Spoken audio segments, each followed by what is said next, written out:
This is Dolynny TV, ladies and gentlemen. Welcome back to another edition of Edmonton Oilers discussion today. And I want to get back into that trade discussion because I think in today's earlier video I was kind of already leading there, right? The fact that buying out Milan Lucic is an absolute boneheaded idea. And then you've got, well, the only other option if you want to solve the issue is to trade him. Now, yes, okay, you can get at so many different angles when it comes to Milan Lucic. Fact of the matter is, Oilers have to free up cap space, and the easiest way to do that is either deal Milan Lucic or Andrej Sekera. That's $6 million, that's 5.5. That's one move simply to get a minimum of 5.5 million out the door. You get where I'm coming from. That's the angle I'm taking to this. And the angle that I'm going to take today is, again, that Loui Eriksson angle, in which maybe you don't have to get the money out the door. You just have to get production in the door, per se. And this is another kind of almost fantasy trade because maybe it's going to work, maybe it won't. And realistically, it's, well, same thing almost right over with the Loui Eriksson 1-for-1 for Lucic and that whole mess that the Oilers were exploring earlier in April and May. Well, you look at Milan Lucic. Go to Cap Friendly. I could pull this all up for you, or I could just tell you to go to Cap Friendly, go to Tools, and go to, Comparables. That's the section you want. Comparables, select Milan Lucic, and guess what you'll find? You'll find comparable contracts that are a percentage match of what Milan Lucic's contract currently is. And the number one match, this is the fact that I didn't go check beforehand, Loui Eriksson is an 85.6% match, okay? So we've been over that whole thing. Is it worth it? Is it not? Is it possible? Is it not? It is what it is. But you look at the best matching contract, and we go back to that 16 summer, sweet summer of 16. Guys, I was unemployed. I was absolutely doing nothing with my life. However, Milan Lucic was getting paid along with not just Loui Eriksson, but Kyle Okposo. That's been the name I've been trying to avoid this whole time. But Kyle Okposo, the name that we're looking at today, and realistically, when you look at the Buffalo Sabres, this is what I want to pull up right now, because the Buffalo Sabres are kind of that interesting team that really could make a deal work if they want to. The number one thing I'm going to bring up here, Buffalo has $29 million in cap space. You take out that they'll sign Jeff Skinner for about 9.5. That leaves them with $20 million cap space. They need to re-sign about 5 forwards, Skinner included, 1 defenseman, and Linus Ullmark in net. So realistically, that's all gettable under the cap.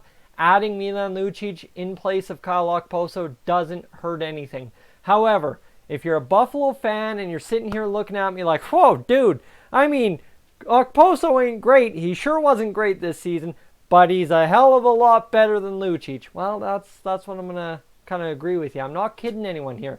This is just, again, I love using the term, 2 GMs looking to make a deal, right? Because for Buffalo, what do they got for size? I mean, Scott Wilson, Casey Middlestat, Jeff Skinner, Zemgus Girgensson, Johan Larsson, Evan Rodriguez. I think he's a pretty big kid. Jason Pominville, who's a UFA.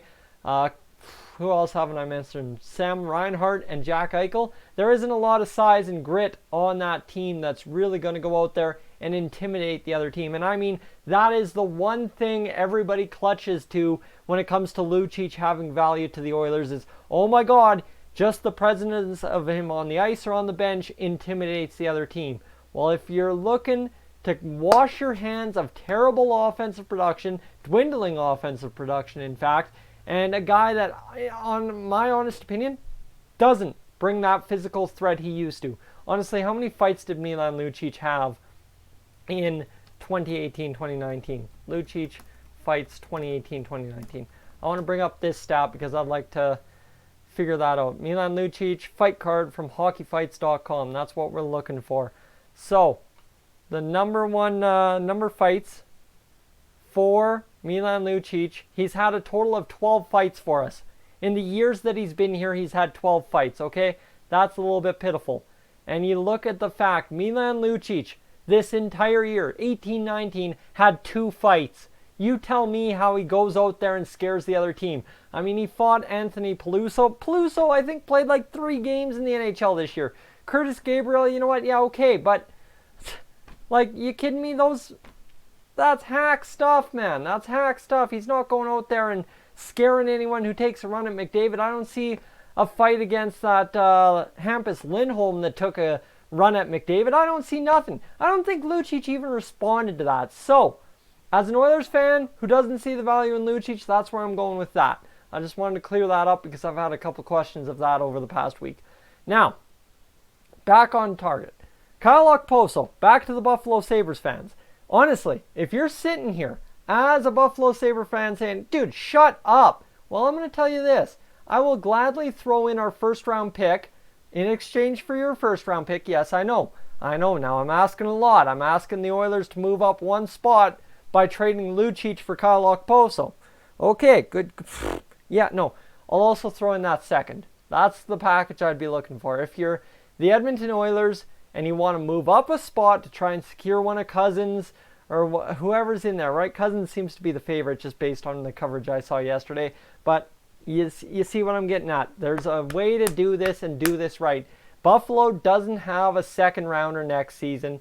And if you're doing a salary cap wash, Buffalo gets a guy who maybe will be motivated in a new start, has a guy like Connor McDavid and Jack Eichel to go out there and fight for. Maybe being back in the Eastern Conference will revitalize Milan Lucic. And the same thing goes for Kyle Okposo, because Kyle Okposo, I mean, a guy who is 57.16 82 CPA, that's my number, 82 game career production average. Well, guess what? Technically speaking, that's a pretty steep decline when you only have 29 points in 78 games. Mind you, that's a lot better improved on Milan Lucic's stats. But if you're the Buffalo Sabres and you're looking at maybe we need to shift our roster around, get a guy that's going to go out there and give us hard minutes.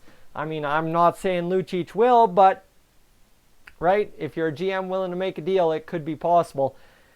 29 points on the year, 14 goals, 15 assists. Kyle Okposo, he's scored 69 points, 64 points in his career, 52 in 09-10 with the New York Islanders. So he's definitely scored points before, and 2 seasons prior, 44 points, 45 points. So don't kid yourself. Same kind of thing, though, as Lucic. Come down each year of the past 4 years. 64, 45, 44, 29 now. I mean, Buffalo, notoriously one of the worst teams in the past 4 years, mind you, but that's the thing. So if you're Buffalo looking to change the culture, maybe it's something you look at. If you want that second round pick, it's maybe something you look at. This again, just as the Louis Eriksson, this is not me saying this is a sure thing. Man, they got to hop on this. They got to get this going. Come on now. No, this is not what I'm saying. What I'm saying is if you look at it from a couple different perspectives, it could, not it does, it could make sense for both teams. And if you're the Oilers especially, coming from my side here, the reason this makes sense is you take a gamble on a guy who's scored some points in the past, had a down year, but maybe not as bad as everybody makes it out to be, and maybe not as good as everybody tries to make it to be, if that makes sense. So, I don't know. I the only reason I suggest this, again, like I said, the only reason I suggest this is because Kyle Okposo's contract is a 93.4% match of Milan Lucic's. So if you're looking at somebody straight across to try and level the playing field as best you can to make a straight up trade, I mean, yes, I'm throwing in the picks and stuff because there's a little bit more complexity to Milan Lucic than just meets the eye at this current moment. But second round pick to move up a spot and get rid of Milan Lucic, take in the same cap hit and bring in a guy who's scored goals and scored points before. Maybe a legit winger for Ryan Nugent-Hopkins, right? You see, it kind of all makes sense from an Oilers point of view. Does it make sense from a Buffalo point of view? I'm sorry if it doesn't. I don't know what to make of it from your guys' point of view because I don't see it.